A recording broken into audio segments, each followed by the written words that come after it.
I'm annoyed. This is what being annoyed looks like. Damn it!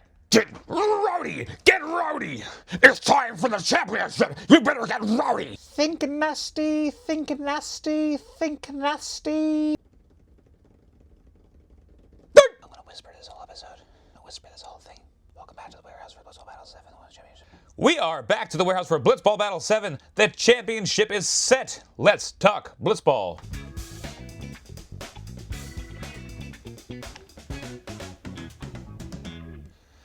Welcome to the Blitzball Boys, the podcast about Blitzball and boys, but lately about Blitzball. I'm your co-host, Brendan Ruppel, along with my fellow host, Peter Del Rey. Moment of silence for Peter.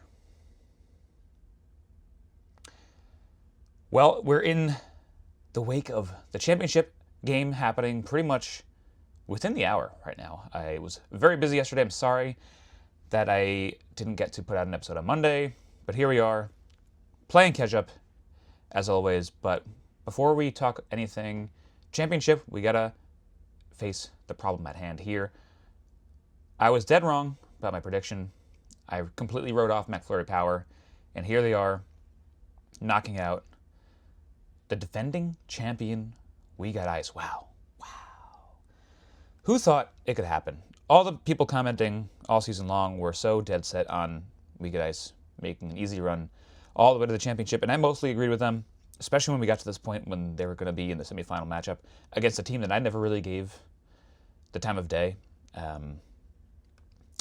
It comes down to Dan Canobio pitching, and I'm like, you know what? Is he really that good? I was right about that. He got lit up today, but he hit a ton, got 5 RBIs in the day. I mean, this is the We Got Ice funeral more than anything else. This is the well ran dry. That's the phrase I'm looking for. The well ran dry.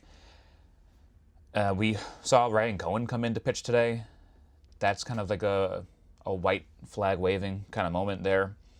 It just shows that Jack Doyle is human, but there's still some moments in this game where it's just so impressive what he's doing.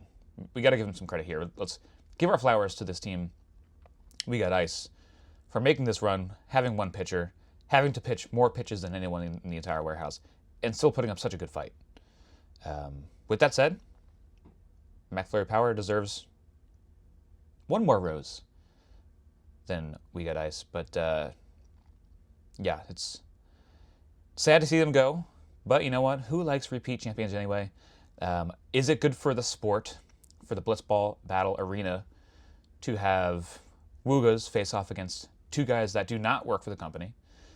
I think still yes, because these are still guys that have been a mainstay in this warehouse, between K-Mac, who is the warehouse villain, and Dan Canobio, who could arguably be one of the other warehouse villains and had a big storyline in his return to the warehouse as well. So I think it's a really fun championship matchup. I said I was going to talk about it too much, but here I am already. I'm excited for the championship. It's going to be an awesome game, but rest in peace, We Got Ice.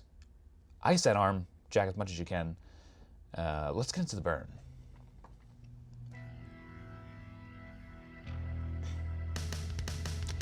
It's McFlurry Power versus We Need Ice as Jack Doyle uses what's left of his arm to try and return to the championship, but McFlurry is showing their power early. Old Man Dan strikes again. A 3-run bomb blows this game to 5-0. But it's the moment we've all been waiting for. Lorenzo demolishes one, and We Got Ice is only down by 1.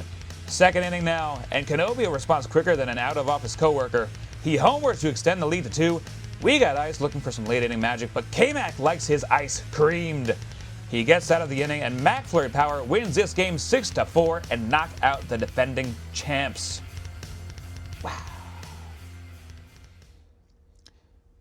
I mean, all-around awesome playoffs. Really, really good.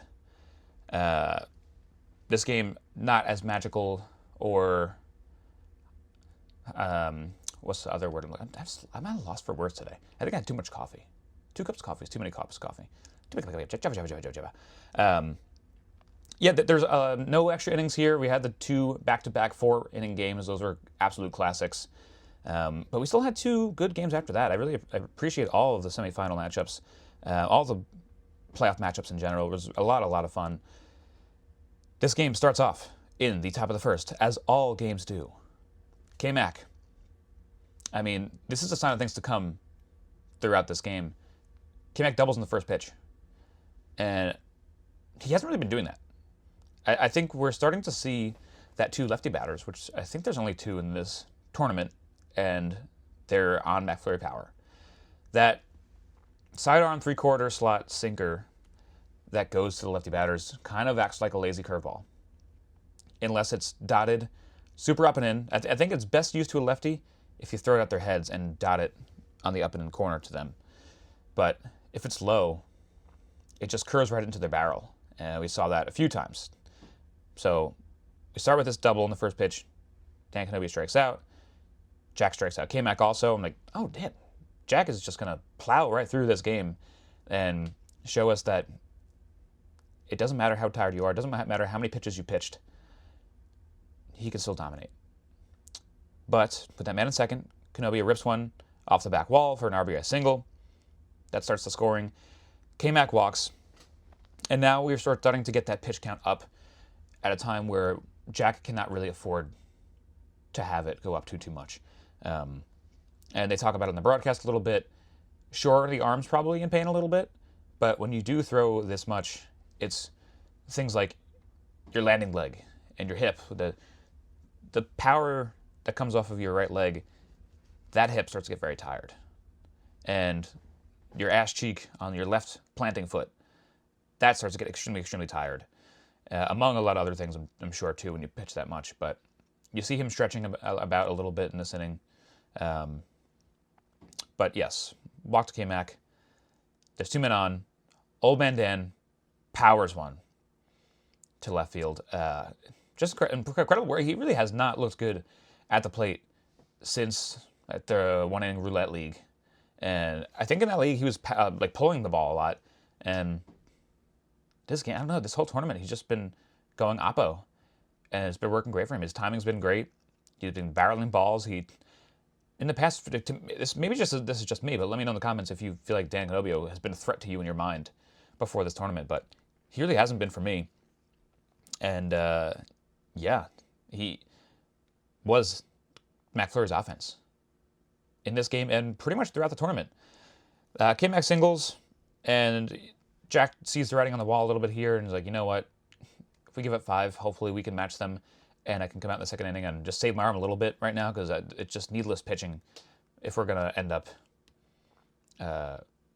giving up 5 anyway. And hopefully, Ryan Cohen will run into a couple of strikes that get them to make the ball put in play, and you steal an out. Of course, he ends up walking 2 in a row. That brings in the 5th run. Can't blame Ryan Cohen there at all. Tough time to come in the game.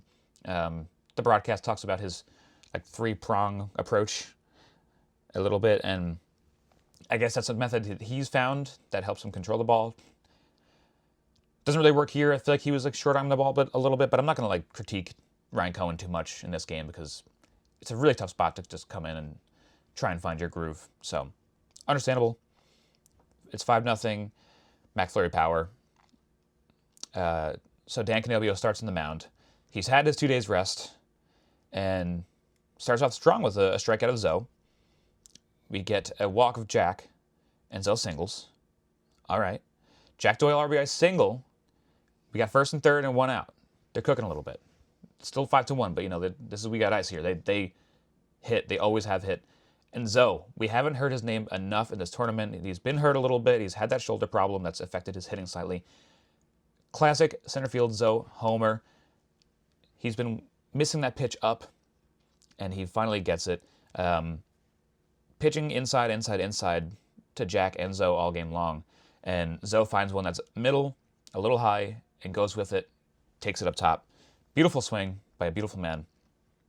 They don't score anything else the rest of that inning. I think after a walk to Jack and a double from Jack as well, K-Mac comes in as a fireman and gets out of the inning unscathed.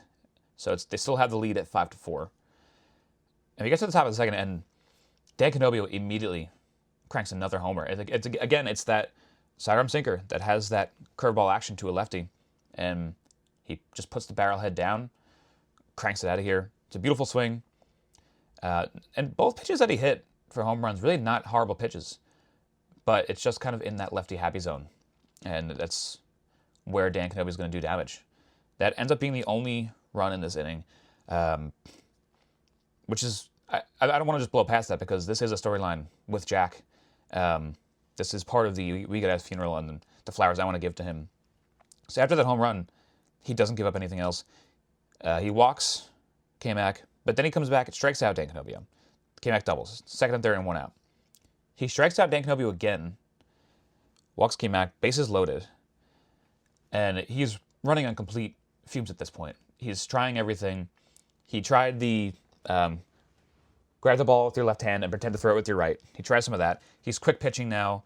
I think he ends up getting Dan for the third out on a strikeout with the sidearm knuckle drop because they've just seen every one of his pitches so much. Like he said after this inning in an interview, he talks about how they've seen him now for 4 innings. So they've seen every arm angle. They've seen every pitch from those arm angles. They've seen the fastball, the knuckle drop.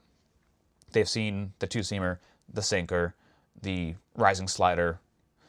They've just got him down, and I think that we're starting to see these players get better at the plate. And these two lefties are taking advantage of the righty-lefty matchup now. Like the matchup's been for a while that the righties can't see the lefty for whatever reason because it's just different. And now these lefties are really starting to see this awesome righty. So smart of him to just change it up and do some quick pitching and just making up shit on the fly. That's Jack Doyle. So to be able to power through after pitching like 300 pitches in this inning, felt like it in this tournament.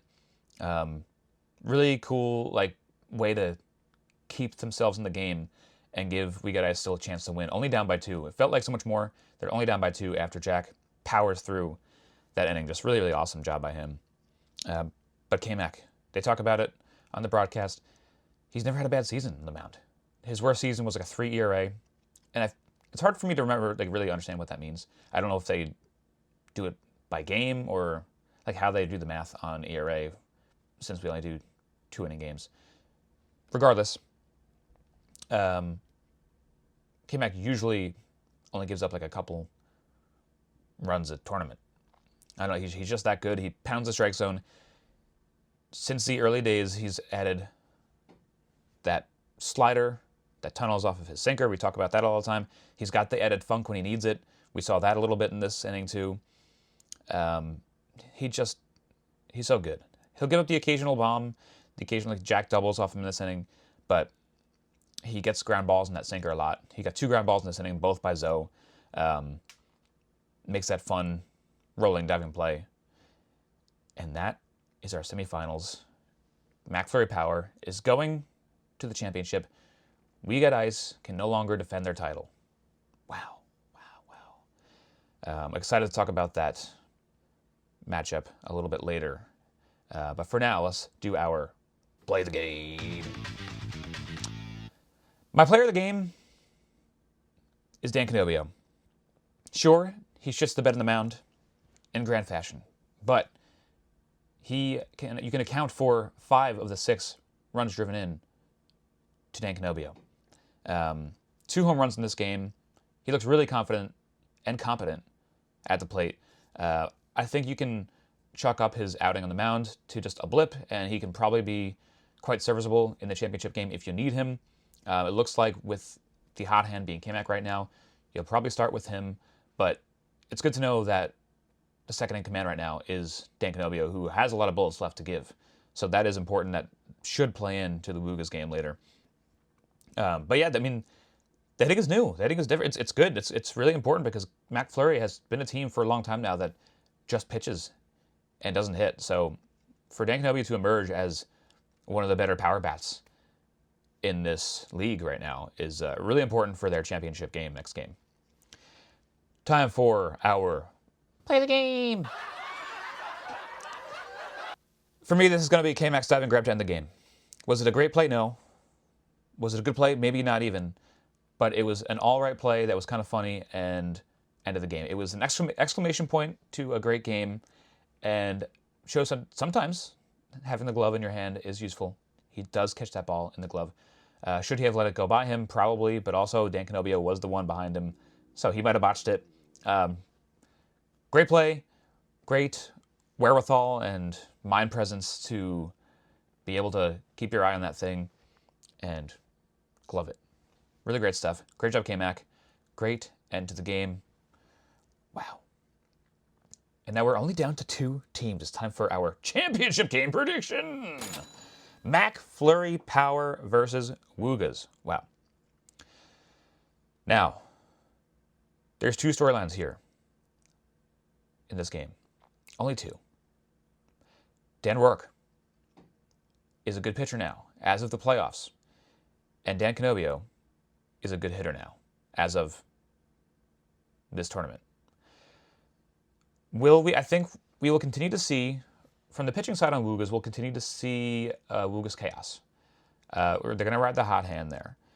But after we saw Dan Canobio struggle on the Mac Flurry side, we might see a version of that from Mac Flurry as well.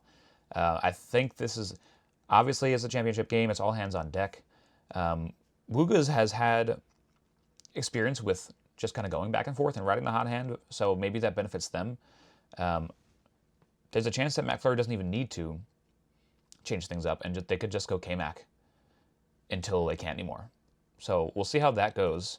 I do expect to see Dan Canobio in there at some point because he is still such a weapon. He had one bad game. I don't think that you can count him out completely from this next game. But on the hitting side, Dan Rourke has kind of picked it up too a little bit there. I think that this is his season. It would be really fun for him to complete this magical playoff run with the bang. So I want to see him pitch. I want to see him do it well. I want to see a big moment from him at the plate as well, with Jimmy Norp, his captain, sort of being just a supporting character and being the reliable second pitcher. And I don't consider him a second pitcher, but I think as far as this game goes, Dan has just been such a force right now that I think he's going to start, and Jimmy Norp will be the secondary pitcher that comes in a tough spot to bail Dan out, perhaps. So you need him to be there as the steady hand that just hits, and he might be the guy that gives you more offense. And Dan Rourke will kind of just slap some singles. But yeah, I think it's a really dynamic duo right here. They're one of the more fun teams to watch. Such great personalities. I love them both. And hitting on the Mac Flurry side, I mean, K-Mac himself has even been hitting a little bit. He's looked much better than he has in recent years. You start to see him get a little upset with himself. He calls himself Dan Rourke at the plate in this last game because he is seeing the ball and just missing it, I feel like. I appreciate getting upset with himself. He's just trying to hold himself accountable, and I think that he's really seeing and hitting the ball better than he has in a long time in this warehouse. So between Dan Canobio having his best offensive season and K-Mac looking better than he has at the plate in a while, this could be just an offensive powerhouse of a game. But with that said, I'm going to make my pick and make it Woogas. Do I think they're going to win? Maybe not, but I want them to win. That is on record. Let's go Woogas. As Dan Rourke would say, Woog up. Let's do it. I want a big fucking Dan Rourke moment. Not a bad one. Not one where he smashes the strike zone. I want one where he smashes a home run instead. Let's see it happen. I'm going to try and watch it live. I'm going to eat dinner quick and watch it live. I'm going to post this shit and get right to it. And I'm going to release an episode tomorrow so you guys have it right away. Potential special guest tomorrow. We'll see if that works out. It's time for plugs. Thank you, as always, to the people that have been subscribing. We're only 5 away from 200, so please smash that subscribe button and let's get to 200. Let's get to our goal before the end of the season. I appreciate the hell out of you all for subscribing and enjoying this content. I really have been enjoying making it. It's been fun to come down here a few times a week and chop it up with myself. And thank you for getting through this season with me, with my growing pains of trying to understand how to do a solo show. I really appreciate all of it. So keep following along. I will try not to let this channel die in the off-season too. I'm going to keep putting out content throughout the winter. Just look forward to that. But let's get to the championship game first before I talk about ending the season. Follow us on Instagram. We could use more following on there. Like, we're doing pretty well on YouTube right now, but let's get some followers over on the Blitzball Boys _ Instagram page. So follow us over there. We post some reels and some pretty, I guess you kind of get the same shit over there that you do on YouTube. If you like YouTube, stay on YouTube. I don't really care. Tell your friends. You could drink Subtle Tea. It's a drink made by me. See it on my shirt. It's always on my shirt because it's so fucking cold down here in this basement. Always wearing a sweatshirt. Use code HAPPYBOYS for $2 off your order of a 12-pack. The Happy Boys is my other podcast if you like me. Hopefully you do, unless you're a hate listener, which I'm always welcoming hate listeners. Thank you. If you like me, you would like the Happy Boys. It's just a joke around show where we drink beers and just make stupid jokes. So go check out that. There's a ton of episodes over there, and there'll be some more new ones soon. If you're familiar with our host, Peter, on this channel as well, he's going to be on one that we're going to release pretty soon, I think this week. So go check that out. Listen to the Swifty Boys, my album review podcast of Taylor Swift's music, and listen to the Sandy Boys on patreon.com/boysmedia. Until then, Peter, you got anything else you want to talk about? Not really. Okay. Bye-bye. Peace.